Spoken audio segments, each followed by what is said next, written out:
오늘 저는 여러분과 함께 하나님께서 보시는 눈, 사람이 보는 눈이란 제목으로 하나님 말씀을 나누고자 합니다. 똑같은 사건을 바라보더라도 동양 사람이 바라보는 눈과 서양 사람이 바라보는 눈이 다릅니다. 똑같은 동양 사람이라도 한국 사람이 보는 눈과 중국 사람이 보는 눈과 일본 사람이 보는 눈이 다릅니다. 그 이유는 그들이 속한 역사, 문화 및 이해관계가 다르기 때문인 것입니다. 하물며 사물을 바라보는데 하나님이 보시는 시각과 우리 사람들이 보는 눈이 천양지 차가 있을 것은 당연한 이치인 것입니다. 인간은 이 세상에 살면서 좋은 일은 좋다고 할렐루야를 하고 웃습니다. 나쁜 일이 다가오면 나쁘다고 가슴을 치고 통곡을 하고 탄식을 하는 것입니다. 그러나 하나님께서는 그렇지 않습니다. 하나님께서는 좋은 일도 좋아하시지만은 하나님을 사랑하는 자, 곧 그 뜻대로 부르심을 입은 자들에게는 모든 것이 합력하여 종국적으로 가시는 선을 이룬다고 말씀을 하시는 것입니다. 그러므로 인간이 가슴을 치고 통곡을 하고 울 때도 하나님께서는 웃으십니다. 왜냐하면 결국에 가시는 합동하여 선을 이루게 될 것이라고 하나님은 보시고 계시기 때문인 것입니다. 그러므로 이와 같은 하나님의 깊은 진리를 요셉의 일대기를 통하여 우리는 살펴보고자 하는 것입니다. 야곱의 12아들 중 요셉은 11째 아들입니다. 요셉은 그 인물이 준수하고 행실이 방정하여 아버님의 사랑을 독차지했고 또한 오직 요셉이 12형제 중에 신앙이 가장 독실했습니다. 그래서 그는 가끔 하나님께 주시는 계시의 꿈을 꾸은 형들에게 보였습니다. 그가 하루 말하기를 형들이여 내 말 들어소서. 내가 꿈을 꾸었는데 형들과 내가 밭에 추수를 하러 갔는데 내 추수단은 서고 11단이 나를 둘러싸더니만 내 단을 향하여 절을 하더이다. 형들이 그 말을 듣고 아예 분도막심했습니다. 저런 고약한 놈이 있나? 그래 네가 우리의 임금이 되고 우리가 전부 다 너에게 종축하여 절할 것이라고 하느냐? 형들이 기분이 좋지 않았습니다. 그런데 요셉이 또 한 번 꿈을 꾸고 아버님과 형들이 다 있는 앞에서 말을 했습니다. 형들이여 내 꿈을 또 들으소서. 내가 간밤에 꿈을 이루는데 보니까 하늘에 해와 달과 11별이 줄을 서서 나를 보고 절하더이다. 이제는 형들은 인내의 한계가 넘었습니다. 분노가 폭발해서 책상을 치고 발을 구르고 고함을 쳤습니다. 이놈이 도대체 우리의 임금이 되려는 말인가? 이런 법이 어딨냐? 아버지는 형들의 분노를 가라앉히기 위해서 요셉 보고 꾸짖습니다. 요셉아, 무슨 그런 고약한 꿈이느냐? 그래, 너희 어머니와 너희 아버지와 형들이 다 너에게 와서 절하게 끝이란 말이냐? 그러면서도 아버지는 그 꿈을 마음속에 깊이 간직하고 있었습니다. 그러나 그 결과로 형들에게 몹시 질시와 미움을 받게 된 것입니다. 그런데 이제 요셉의 생애 속에 큰 시련이 다가오게 된 것입니다. 여기에서 사람이 보는 눈과 하나님이 보시는 시각이 얼마나 차이가 있다는 사실을 우리는 볼 수 있는 것입니다. 첫째로 요셉의 제1차 시련이 시작된 것입니다. 하루는 아버지께서 요셉을 부르시더니 요셉아, 이 옷을 입어라. 아버지가 만든 채색 옷을 입혔습니다. 아버지는 요셉을 사랑하기 때문에 요셉에게 특별히 좋은 옷을 지어 입혔었습니다. 그리고 형들을 위해서 음식을 장만하여 이것을 들고 목축을 하는 형들을 찾아가서 아버지 안부로 전하고 형들이 무사한지 알아보고 이 음식을 대접하고 돌아오더라. 이래서 요셉은 아버지의 명령을 준행하기 위해서 그는 채색 옷을 입고 아버지가 준비한 음식을 가지고 형들을 찾아 들러 나갔습니다. 이리저리 헤매다가 장시간이 걸린 후에 형들이 있는 것을 발견했었습니다. 형들이 보니까 여기에 요셉이 채색 옷을 입고 음식을 가지고 오는지라 그들이 이 눈에 쓴 말이 자, 저 꿈쟁이가 온다. 우리 막 잡아서 죽여버리자. 그래서 과연 그 꿈이 이루어지는지 아니었는지 우리 한번 보자. 그러자 그 형제 중에 한 사람이 우리가 동생을 죽일 것이 뭐였느냐? 우리 마른 웅둥이에 잡아서 던져 넣어버리면 스스로 죽을 것이 아닌가? 그래서 요셉이 가까이 오자 음식은 빼앗고 그 옷은 벗기고 그를 잡아서 마른 우물에 집어 던져버렸습니다. 캄캄한 마른 우물 속에 떨어지면서 요셉은 위를 향하여 형들이여 나를 살려다오, 형들이여 나를 살려주시오 고함을 쳤지만은 그들은 무관심했습니다. 요셉이 가지고 온 음식을 맛있게 나누어 먹고 있는데 마치 아라비아 대상들이 여러 가지 상품을 싣고 애굽으로 내려갑니다. 그중 형제 한 사람한 말이, 우리 저 우물에 동생을 던져둘 건 뭐냐? 우리 팔아먹자. 기왕 죽을 바에는 돈으로 삼는 게 좋지 않느냐? 그가 한번 종으로 팔려가면 다시는 살아서 고향 산천 보지 못할 때이니까 죽은 거와 진배 없다. 그러므로 우리 팔아먹자. 그래서 우물에서 끌어내어서 은 30냥을 받고 그를 팔았었습니다. 그래서 그는 아라비아 대상에 잡혀서 종으로 애굽으로 끌려가게 된 것입니다. 자, 이러한 장면에서 여러분, 우리가 요셉의 처지를 한번 보십시다.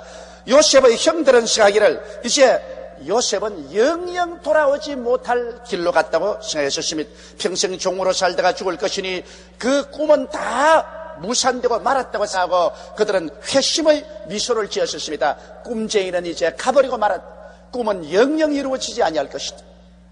또 요셉은 어떻게 자기 자신을 보았습니까? 요셉은 자신은 이제 고향 산천 떠나 애굽으로 종으로 팔려갔으니 인생의 극한 시련을 당했다고 그는 통곡을 했었습니다. 그러나 하나님은 요셉을 어떻게 보셨습니까?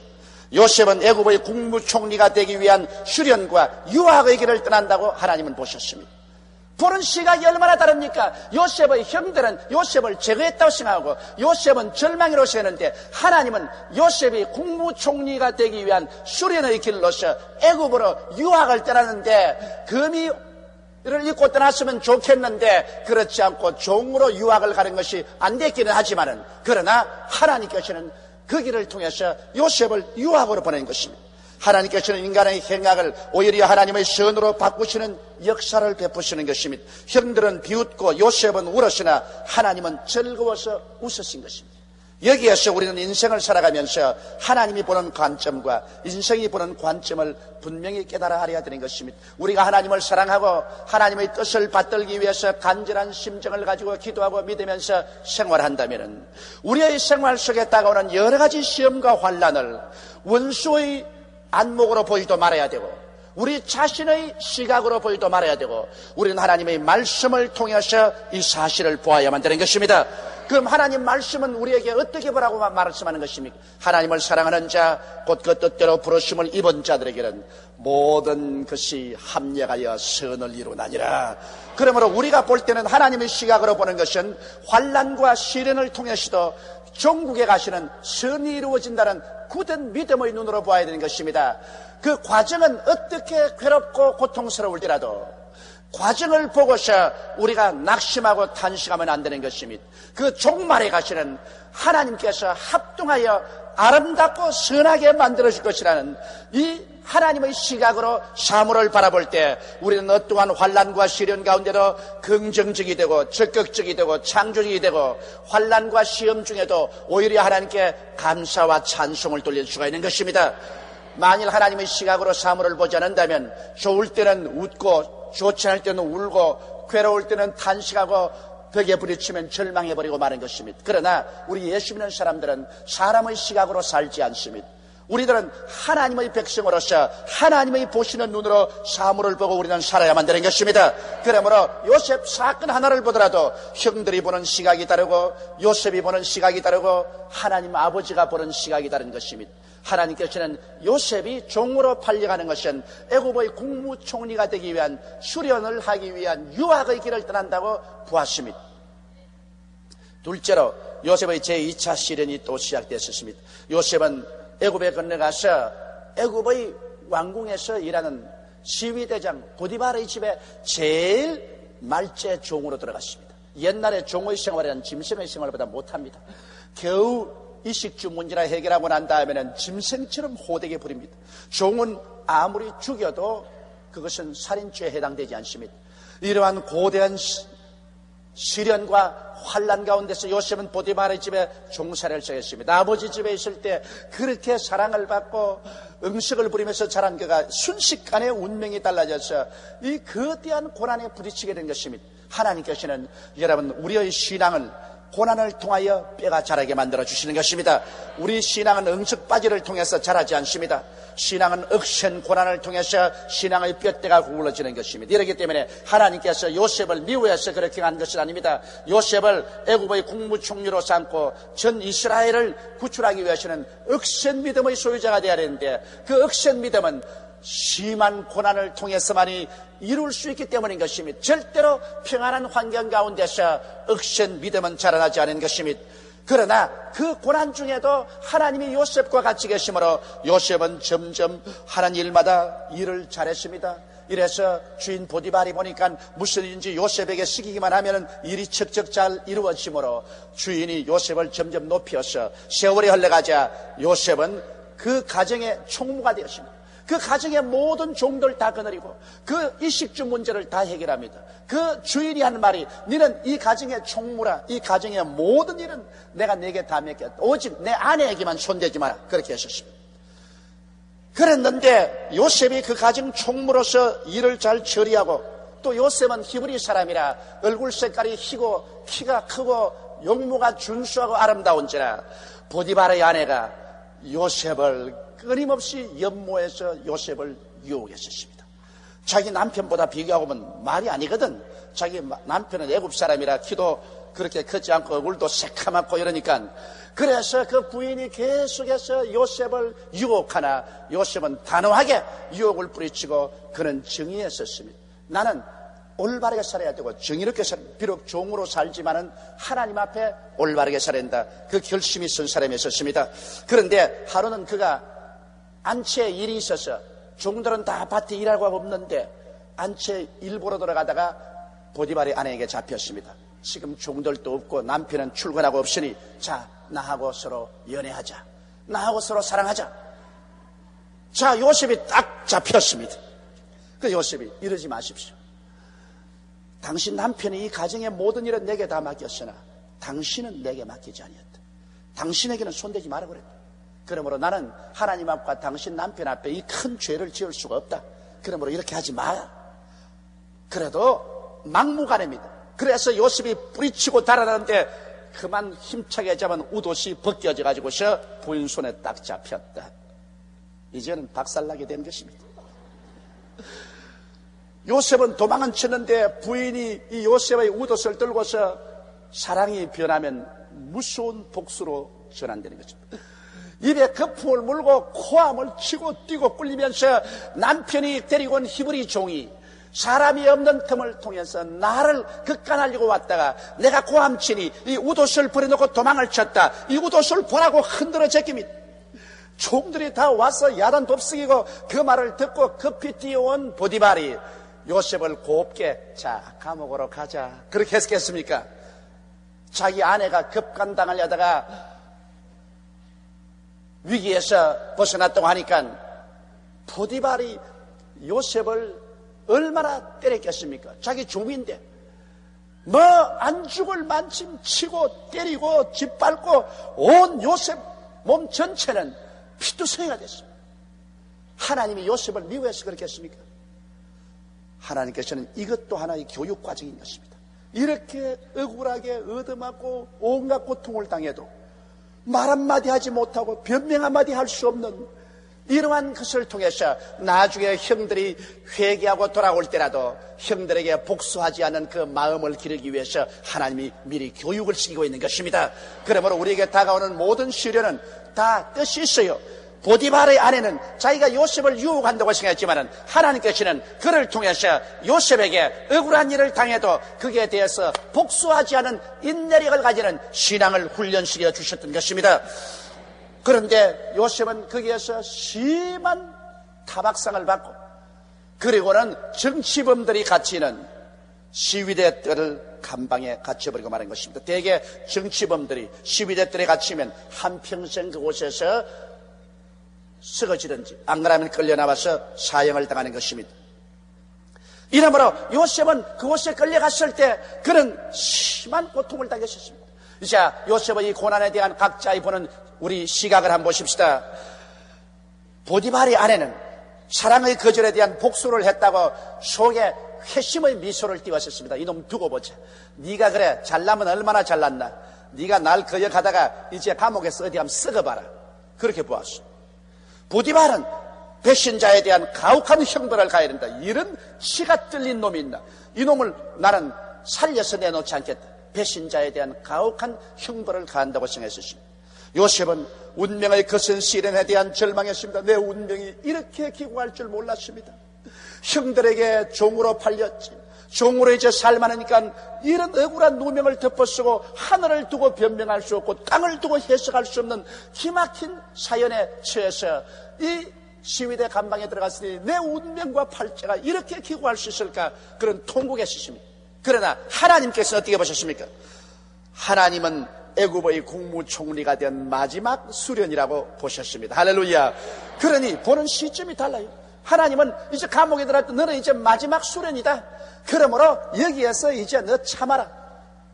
우리가 이 세상을 살면서 환난에 환난이 다가오고 시련에 시련이 다가올 때 내 운명이 왜 이렇게 기구한가?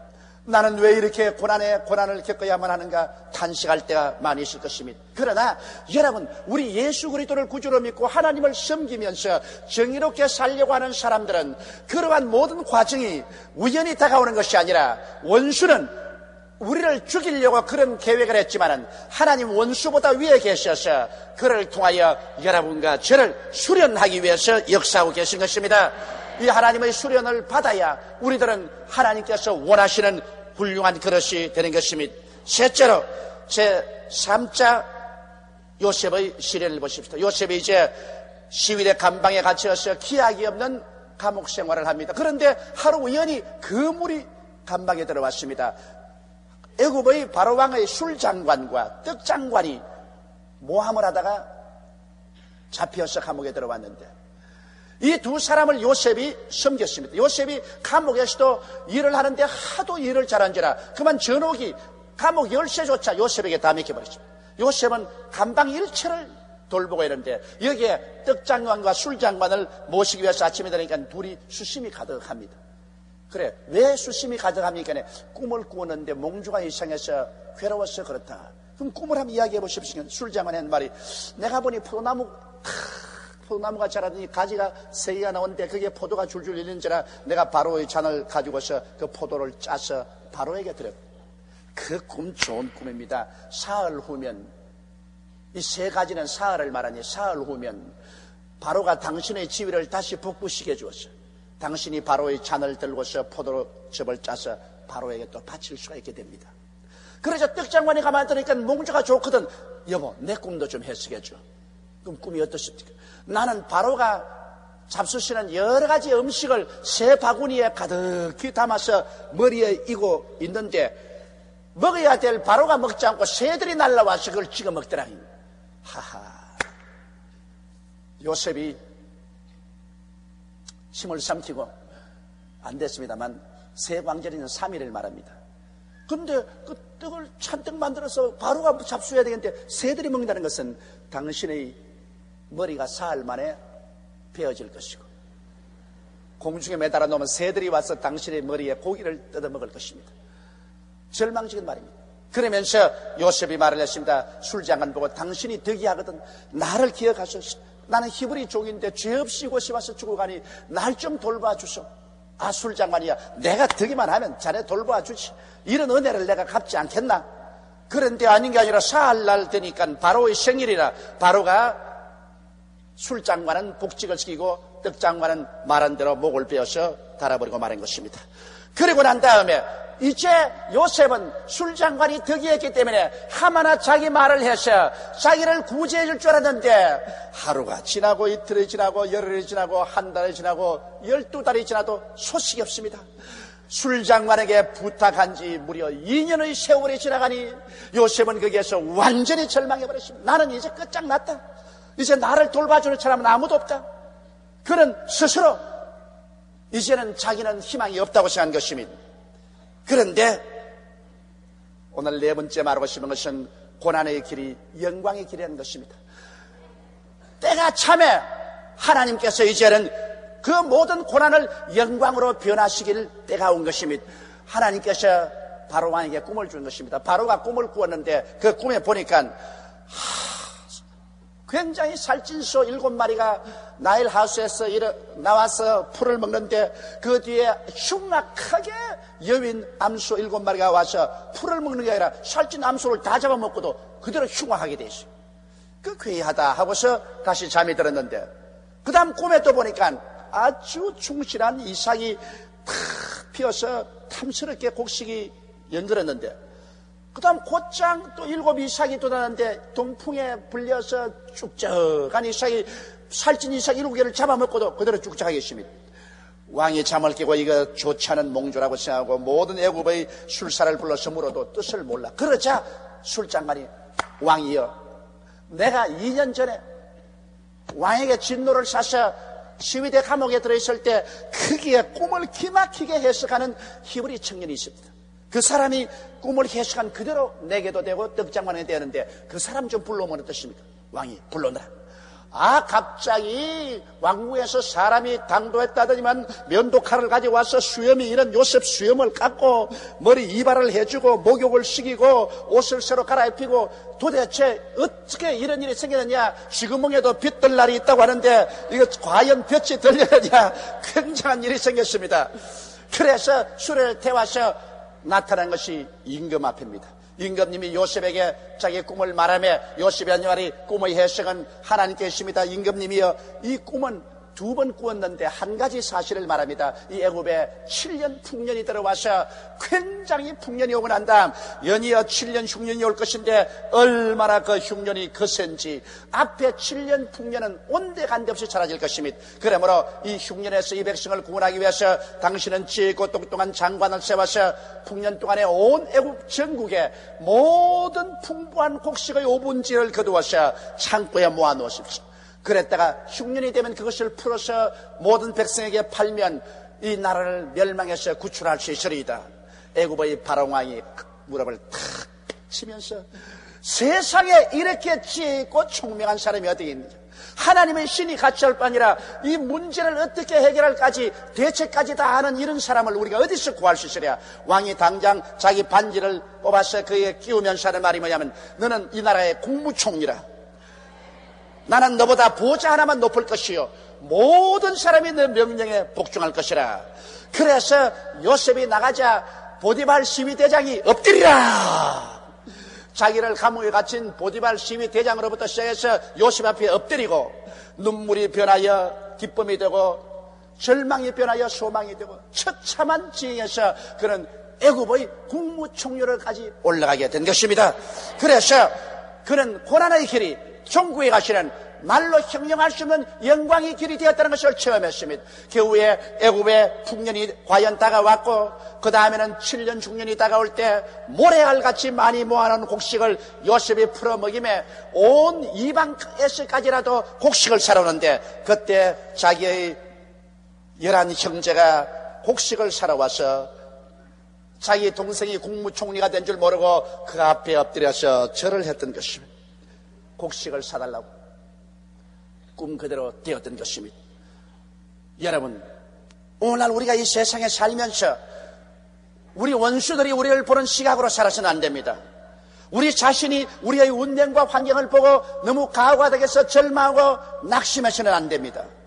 우리가 우리의 운명적인 시각을 바라보게 될 때 우리 스스로 볼 때 어떻게 부정적이 보일지라도 우리는 하나님 말씀으로 사물을 보고 그대로 우리는 생각해야 되는 것입니다. 하나님 말씀은 우리에게 뭐라고 말합니까? 하나님을 사랑하는 자 곧 그 뜻대로 부르심을 입은 자들에게는 모든 것이 합력하여 선을 이룬다고 말한 것입니다. 모든 것이라는 것은 좋은 일도 있고 나쁜 일도 있습니다. 부유할 때도 있고 가난할 때도 있습니다. 일이 잘 될 때도 있고 못 될 때도 있습니다. 사랑받을 때도 있고 미움받을 때도 있습니다. 인정받을 때도 있고 배반받을 때도 있습니다. 모든 것이 하나님께서는 합력하여 선을 이루도록 역사하여 주시는 것입니다. 이러므로 우리는 하나님을 사랑하는 자가 되어야 되겠습니다. 하나님을 사랑한다는 것은 예수 그리스도를 구주로 믿어야 하나님을 사랑하는 것이며 하나님을 사랑하는 증거가 있어야 되는 것입니다. 성수주일하여 주일 교회에 나와서 하나님을 섬기는 것이 하나님을 사랑하는 실제적인 증거가 되는 것입니다. 우리 물질 중에 10분지를 아낌없이 하나님께 드리는 것이 하나님을 사랑한다는 실천적인 증거가 증거가 되는 것입니다. 우리가 말씀을 사모하고 기도하기를 즐거워하고 남에게 전도하는 것도 하나님을 사랑하는 실천적인 증거가 되는 것입니다. 이와 같이 말로만 하나님을 사랑한다고 하지 말고 우리 행위와 실천을 통해서 하나님을 사랑하는 삶을 살게 되어야 될 것입니다. 그러면 그 뜻대로 부르심을 받은 자란 무엇일까요? 하나님은 한 사람도 남김없이 하나님의 뜻이 아니고는 예수를 믿도록 하지 않습니다. 하나님은 만세전에 여러분을 아시는 거로 하나님의 뜻을 쫓아 여러분을 부르셨습니다. 불어서 어떠한 사람은 목사가 되게 하고, 어떠한 사람은 장로가 되게 하고, 집사가 되게 하고, 평신도가 되게 하고, 어떠한 사람들은 정치가가 되게 하고, 사업가가 되게 하고, 실업가가 되게 하고, 가정주부가 되게 하고, 하나님께서 다 그리스도인들을 부르셔서 각자 생업에 종사하게 만들어 놓은 것입니다. 그러므로 우리는 그곳에서 하나님을 섬기며 하나님의 뜻을 따라 살려고 노력하고 애쓰는 것이 하나님의 뜻대로 부르심을 받은 삶을 사는 것입니다. 우리의 삶 속에 어떤 일을 당해도 하나님이여 주의 뜻을 이루어 주시옵소서, 주의 뜻을 보여주시옵소서, 주의 뜻을 따라 살기를 원하나이다. 하나님의 뜻을 사모하면서 우리가 살게 될 때 그런 하나님의 뜻대로 부르심을 입고 살게 되는 것입니다. 이와 같은 사람을 위하여 하나님께서는 삶의 모든 과정에서 낭패와 실패와 실망과 고난을 다 합쳐서 결국에 가시는 위대한 선을 가져오게 만들어 주시는 것입니다. 그러므로 과정을 생각하지 말고 결과를 생각하십시오. 하나님을 모시고 결과로 모든 것이 선이 될 것이니 우리는 인내하고 참으면서 요셉이 시련의 과정을 통해서 위대한 하나님의 선의 결과에 도착한 것처럼 여러분의 삶에서도 이와 같은 선의 열매가 다 맺게 되시기를 주님 이름으로 축원합니다. 우리 다 같이 고개 숙여 기도드리겠습니다. 사랑이 많으시고 거룩하신 우리 아버지 하나님, 우리는 보통 사람과 다릅니다. 이 세상에서 하나님의 택함을 받고 부름을 받아 하나님 백성이 되고 하나님의 성령이 우리 속에 와 계시며 하나님이 우리 일생을 계획해 놓으시고 하나님의 성령께서 우리를 손잡고 하나님의 정하신 그 길로 이끌어가고 있음을 우리는 알고 있사옵니다. 우리는 눈이 있어도 보지 못하고 귀가 있어도 듣지 못하고 마음으로 깨닫지 못하지만은 하나님은 자기를 사랑한 자를 위해서 모든 것을 다 예비해 놓으셨습니다. 하나님 우리 아버지여, 그러므로 오늘 이 시간에 요셉의 생애를 통해서 펼쳐진 파란만장한 생애 가운데 원수가 보는 눈과 자기 자신이 보는 눈과 하나님이 보시는 눈이 다르다는 것을 알고 하나님의 시각에 입각해서 우리들은 우리의 사물을 보게 도와주시옵소서. 환난이나 공고나 적신이냐 위험이냐 기근이냐 칼이냐 이 모든 일에 우리를 사랑하는 이로 말미암아 우리가 넉넉히 이기나니라고 말씀하신 바울 선생의 신앙 선포를 우리가 함께 받아들이게 도와주시옵소서. 이러므로 내 아버지 하나님, 눈에는 아무 증거 안 보이고 귀에는 아무 소리 안 들리고 손에는 잡히는 것 없고 내 앞길 칠흑같이 어두워도 하나님 아버지께서 모든 일을 합동하여 선을 이루실 것을 믿고 하나님 앞에 감사하고 찬미하며 나가는 우리들이 되게 도와주시옵소서. 어둡고 캄캄한 밤에 찬양을 부를 수 있는 우리들이 되게 도와주시옵소서.